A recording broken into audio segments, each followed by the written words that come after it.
On this episode of the Hanford Insider, we get our next look into the Carnegie Museum's Building Kings County exhibit. Rob will give you a look at some of this week's community events, and I'll be back with your sports report. This is the Hanford Insider for Monday, April 13th.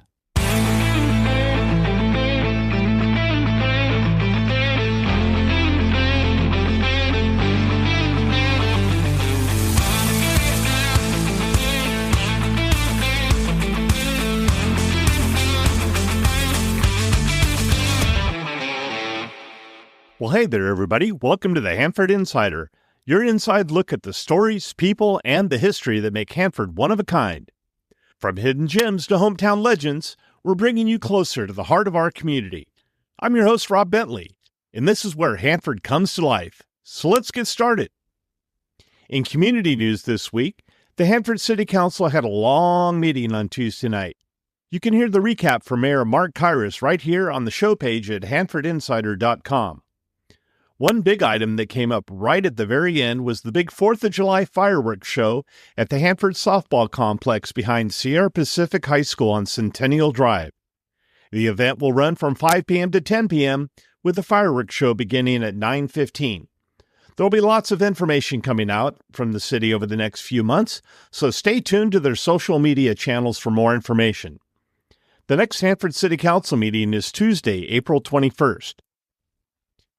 Superior Dairy announced that they're officially closing the building for remodeling for an extended period of time. During the closure, they'll operate out of a trailer across the street and will only be selling ice cream.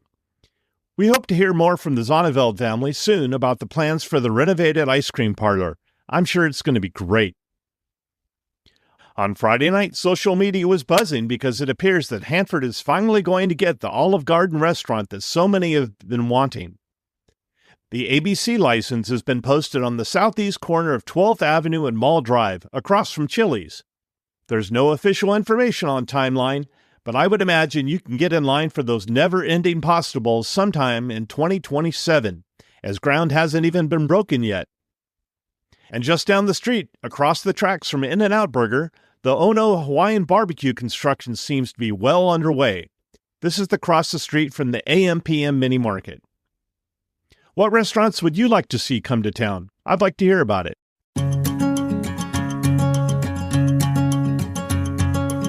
Now let's take a look at this week's community calendar. The Hanford FFA Car Show is this Wednesday, April 15th, beginning at 5:30 p.m. at the school farm on Centennial Drive behind Sierra Pacific High School. On Saturday, April 18th, there are two sold-out events, but I thought I'd let you know that the Golden Positivity Gala and the King's Players Murder Mystery at the Children's Storybook Garden are happening. Congratulations to these organizers on their huge success. Next Tuesday, April 21st, is the Kings County Excellence in Education event at the Hanford Fox Theater at 6:30 p.m. We'll be hearing more about that event from Superintendent Todd Barrow on next week's show. April 21st is also the date of the King's Symphony Gala fundraiser at the King's Country Club. The Carnegie Museum of Kings County is holding a Japanese tea ceremony in the museum courtyard on Saturday, April 25th at 10 a.m. For more information and to RSVP, visit carnegiemuseumofkingscounty.org. And on Sunday, April 26th, My Fair Lady will be showing at the Hanford Fox Theater.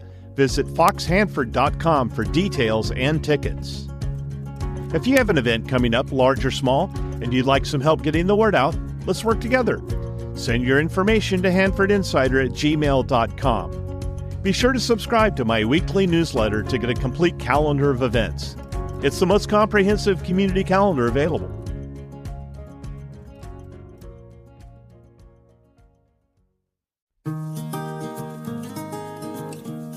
Today is our second installment on the history of Kings County with docents from the Carnegie Museum. At our recent docent training, the curators took time to educate our volunteers on the exhibition. As part of the training, I recorded it, and the stories were so good, I knew it would be a great fit for this series of episodes. In this portion, our curators share information about the Hanford Civic Auditorium, local school history, China Alley, and very brief overviews of the Avenel, Kettleman, City, and Lemoore displays. What we have is, on this wall, is the history of the Civic Auditorium. And we're fortunate that we have the time capsule that was opened last year. And all of the artifacts, documents, and whatnot that were in the time capsule we're displaying. And we're doing it both this time and some in part two. Randy Shaw, who is the lead curator for the city, got together with Rob, and so we have a video of the show. But everything you see, every document here is from 1925 or before. The time capsule was buried in the Civic Auditorium. Those who don't know, Eleanor Roosevelt actually came to Hanford, and we have an excerpt from her daily journal describing her trip to Hanford. John Philip Sousa was here. Benny Goodman was here. A lot of other stars of the day, and those are discussed. So that is the Civic Auditorium. Like I say, we had the 100th anniversary party last year for one day. Now we get to have it over several months. Okay, I'm Ariane Wing, and I have spent most of my life talking about China Alley. China Alley, well, actually, it was a Chinatown. When the railroads were built, a lot of the railroad workers were Chinese, and they came over here like all immigrants. They got the job done. They came here, and after the railroads were built, they stayed here to work as farm laborers, or they found work elsewhere. But they built their city within a city.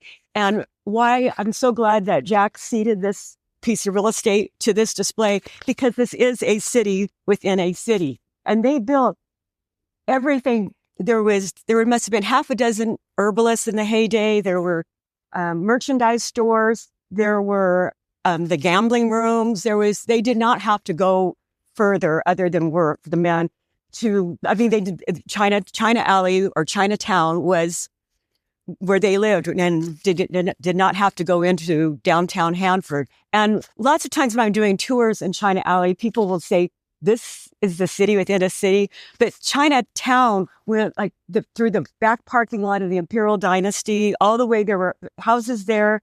The Temple Theater was, that was a Chinese school. So it was not just an alley, but all that remains of the between 500 and 700 families that went through Chinatown in its heyday are these 11 buildings. And in 2011, the National Trust for Historic Preservation designated China Alley as one of 11 most endangered historic places in America. We are very honored to get that designation, and it sounds weird, like we want to be endangered, but it brought worldwide recognition. That coverage of Hanford's Chinatown was we had people send us things from Paris and just all over the world. And the reason we put these stools in this display is because they lined up the streets in China Alley. And if you look at Michael Siemens' picture of upstairs in the temple, you'll see the men are sitting on these same stools. And people would cart them just like a purse. And so, oh, hey, I'm gathering of friends, impromptu meeting. They ate off of them. And so the stools were important. Some of you know and some of you don't, but my great-grandfather opened up a noodle house in China Alley in 1883. And some of these stools are from his noodle house. This woman, I wanted to also, in this round of Asian display in the Carnegie Museum, I wanted to talk about the women.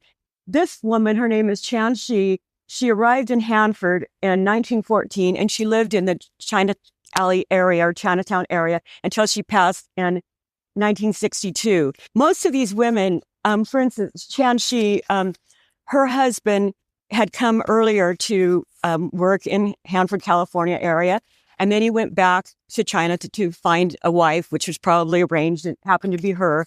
So she came here, like all the other women. They were plucked from their homes in China and landed in Hanford.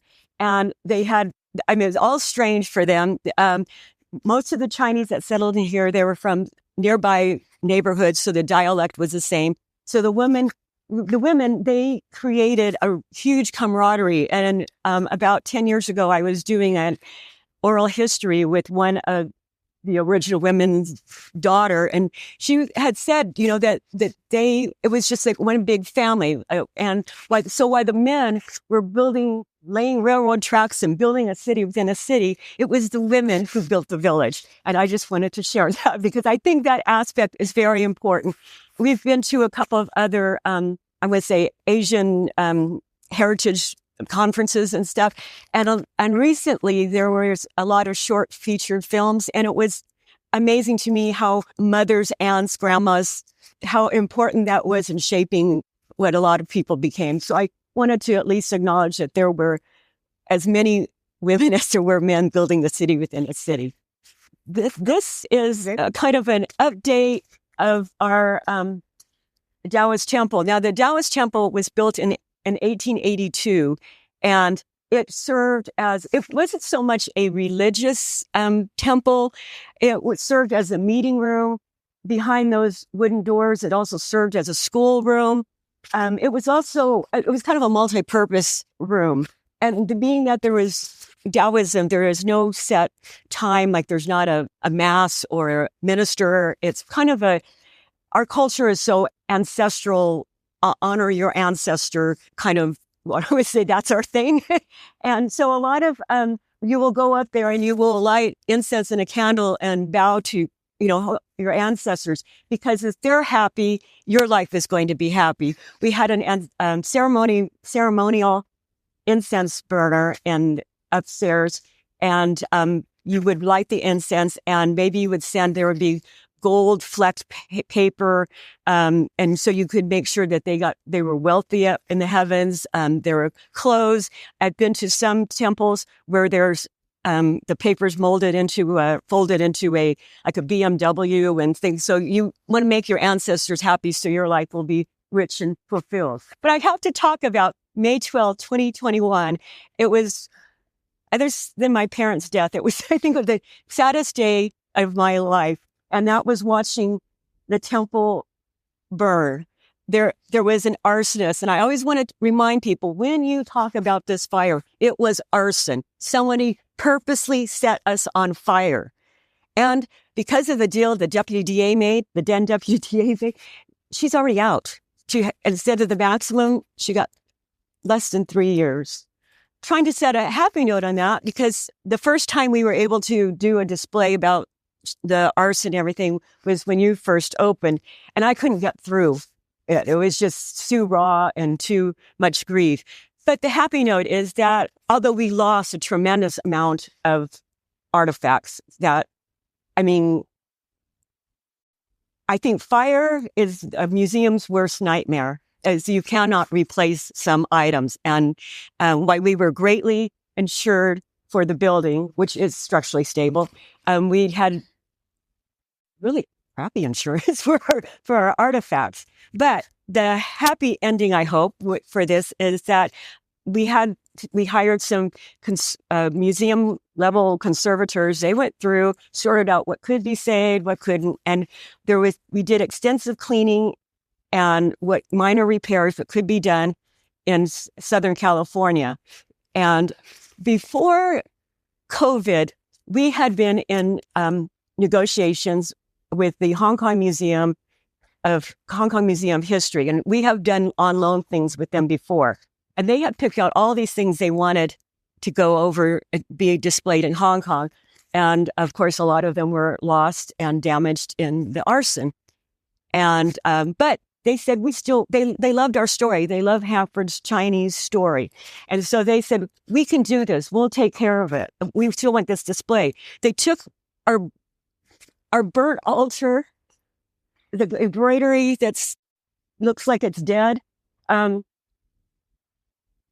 they fixed it. It's on display in the museum in Hong Kong to this day. And that exhibit started, I think it will be 2 years, because everything's coming back home in August. And our building won't be ready, so my job now is to find a place to put everything. But anyway, I also like to make sure that when we talk about the fire, that we express our gratitude to the fire departments. I knew it was bad because when we pulled up, there were 6 fire trucks out there, and Hanford and Kings County. And anyway, it was just to see the fire coming out of the windows. And we were this close to losing the whole building because a window broke and oxygen was getting in. But the other reason why I think about them, they really worked to get that fire out as quickly as they could. But the fortunate thing is this playmate here, about 2 months before the fire, took both departments through all the buildings in China Alley. And so they knew what was up there. And so they were very careful with how they were spraying the water, because that, again, fire and water are not good for museums. And so kudos to the firefighters. And we'll see what happens when all our stuff gets back. We just hope we'll be back. We are the phoenix. We will rise. A lot of the north display, and also in what is normally our audio-visual room, deals with the schools. And Helen Jabelli was the lead curator on that. First of all, as we go through the pictures, you're going to see a lot of very early pictures of Kings County schools. In that room particularly, you're going to see a lot of pictures of the schools of Kings County of 1893. And the reason why those pictures are still here is because of one person, which is Harold Hoop Gibson.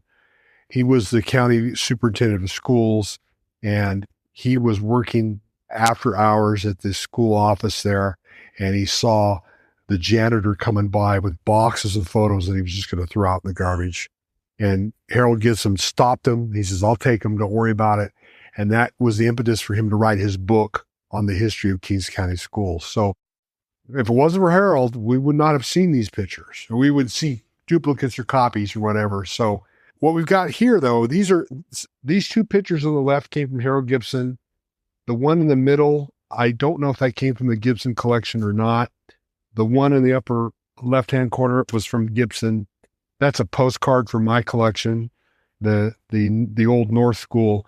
And you'll just see some description as to what's going on regarding each one of these buildings.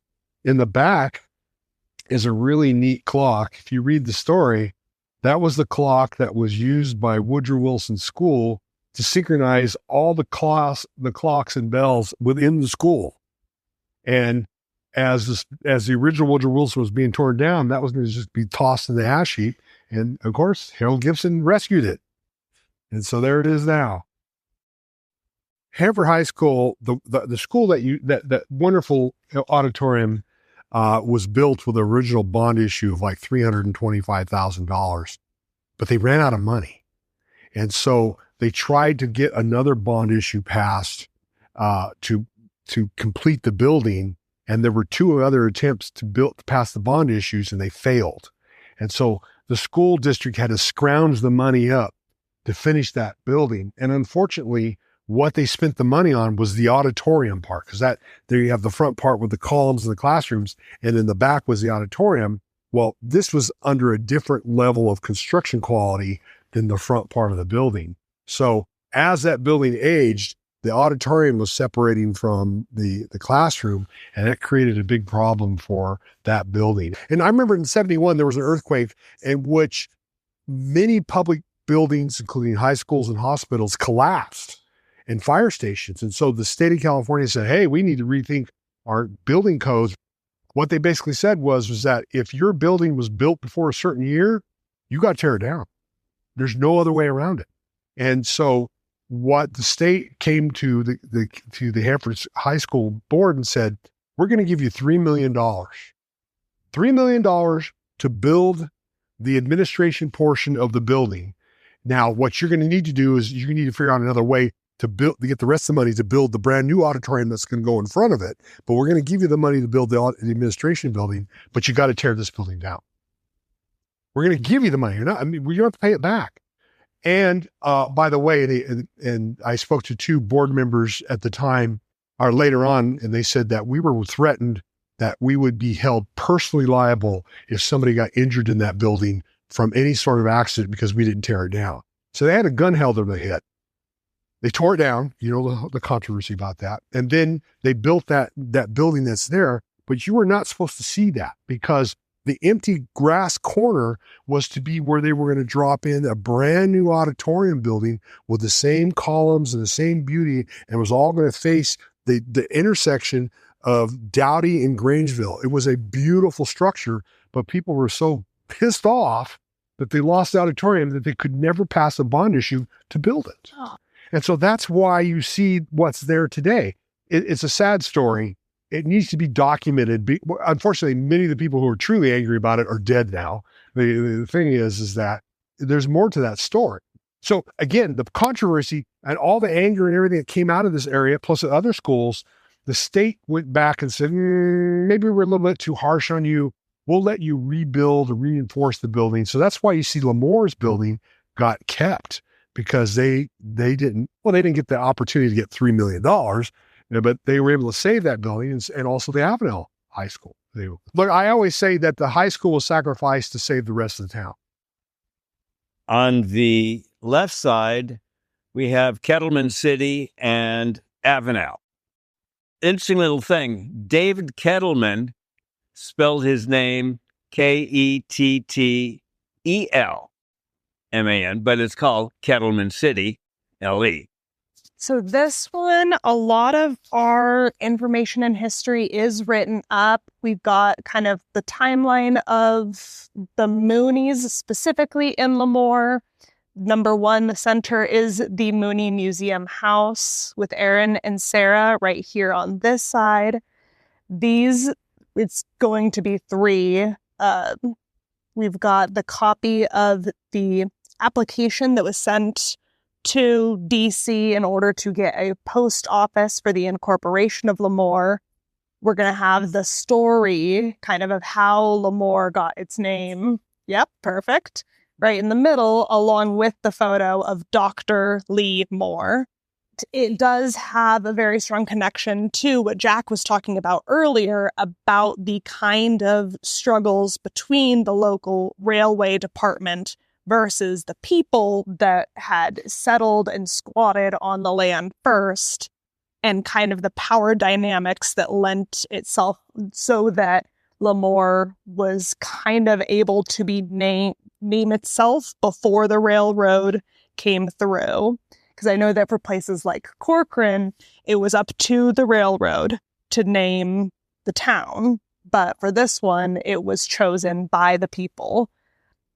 And so that will have all of that information on there if people want to read, or you can kind of chat with them about. This is a panoramic photo of D Street, so the downtown. This is from, I don't know if you've been to the Lemoore downtown recently, but right on the corner of, I believe it's D and Fox, there is a big white building that used to be one of the first banks of Lemoore. This is from the top of that, looking east along D Street. And so that's where that is. It's from about 1905. And you can kind of see it was Jack's great idea to have it up against the window, and you can see the buggies, some of the more old-fashioned automobiles that are there too. And then we have 5 frames, but 6 individuals. Each one connects to a person who's mentioned in our larger history of Lemoore explanation. And so that will have kind of direct connections to the Rhodeses, which were some of the first people to come to the area, although they were mostly kind of like coming over here, letting their cattle graze near the lake, and then kind of going a little back up north for a little while until they really moved down and started developing the land that would become Lemoore. I hope you enjoyed listening to these segments from the Carnegie Museum of Kings County. The museum is located at 109 East 8th Street in downtown Hanford and is open on Fridays, Saturdays, and Sundays from 1 p.m. to 5 p.m. Admission is $5 per person with a $10 family maximum. Now let's check in with Eric for a recap of local sports.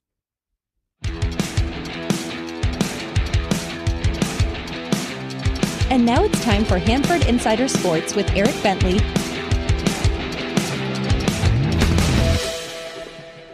We'll start at softball, where a pair of teams got off to a 2-0 league start. The Sierra Pacific softball team had a busy week, going 4-1-1 in their 6 games. The action started Monday at the Spring Showdown Tournament in Templeton, with the Golden Bears facing the host Eagles in Game 1, which ended in an 8-8 tie. Monday's second game only needed 4 innings as Sierra Pacific put up 18 runs in an 18-6 win over Edison. Tuesday, the Golden Bears took down Orcutt Academy 7-5, but fell 8-3 in the third-place game to Clovis. Later in the week, league play kicked off with a 5-2 win over Exeter, followed by a 19-1 drubbing of CVC. 2 more chances for the Golden Bears to keep their league record perfect, with games at Washington Union and home versus Reedley this week. The Hanford West softball team is also 2-0 in league play, getting started on Monday with a 14-4 run rule victory over Emmanuel. After falling to Bullard 5-1 in non-league action on Tuesday, the Huskies bounced back with a resilient 8-7 victory over Selma in a game that saw Hanford West trail 7-0 before scoring all 8 of their runs in the final 3 innings. The Huskies will look to remain unbeaten in league play with games at Kerman and home versus Kingsburg this week. And we had no scores reported for Hanford High softball last week, so out to baseball, where everyone is in the midst of their home-and-home portion of the schedule, taking on the same opponent during the week, once at home and once on the road. Sierra Pacific Baseball entered the week with a 4-0 league record and improved to 5-0 after rallying to take down CVC 5-3 on Tuesday. The Cavaliers got their get back on Thursday, though, handing the Golden Bears their first league loss of the season 4-1. It's looking like a 2-horse race in the Tri-County Kings League between Sierra Pacific and Kingsburg, with both teams at 5-1. So this week's series between the Golden Bears and the Vikings will certainly be the biggest of the season for both teams. Tuesday's game at Kingsburg starts at 6:30, while the Thursday game at Sierra Pacific is slated to start at 4. Hanford West baseball also went 1-1 in league action last week, falling to Reedley in a close one 2-1 on the road Tuesday, before bouncing back with a dominant 7-1 win over the Pirates at home on Thursday. The Huskies' 3-3 league record is good enough for second place currently, and they'll get 2 chances to improve on that mark later in the week when they take on Exeter, but before that, a crosstown showdown awaits the Huskies on Monday at Hanford High.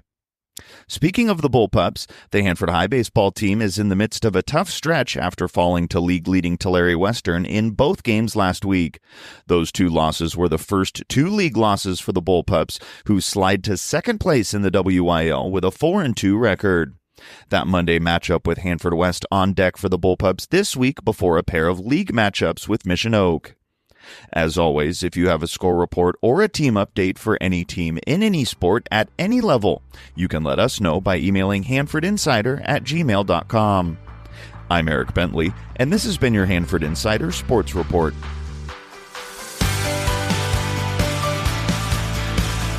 And that wraps things up for this week's show. If you enjoyed this podcast and you'd like to show your support, you can go to buymeacoffee.com/Hanford Insider to make a donation, or you can Venmo me. If you'd like to join my Hanford Insider email list, stop by my website at hanfordinsider.com to sign up for updates. You'll also get an exclusive copy of my newsletter in your inbox each week. I also need your help getting the word out about the show by liking and sharing on social media, or like most people, just telling a friend. For more information about the show, you can find this podcast on Facebook, Instagram, Threads, X, and YouTube at Hanford Insider. If you have a show idea, be sure to email me at hanfordinsider@gmail.com and I'll look into it. Thanks for listening to this episode of the Hanford Insider Podcast. Have a great week.